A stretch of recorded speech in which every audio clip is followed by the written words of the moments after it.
شروع کرتا ہوں اللہ تعالیٰ کے نام سے جو بڑا مہربان نہایت رحم والا ہے۔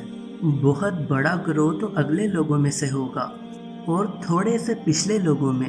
یہ لوگ سونے کے تاروں سے بنے ہوئے تختوں پر ایک دوسرے کے سامنے تکیہ لگائے بیٹھے ہوں گے۔ سدا رہنے والے لڑکے ان کے سامنے گردش میں ہوں گے، ایسی شراب کے پیالے، جگ اور جام لے کر جس سے نہ سر میں درد ہو نہ عقل میں فطور آئے، اور ایسے میوے لیے ہوئے جو ان کی پسند کے ہوں، اور پرندوں کے گوشت جو انہیں مرغوب ہوں، اور بڑی بڑی آنکھوں والی حوریں جو چھپے ہوئے موتیوں کی طرح ہیں۔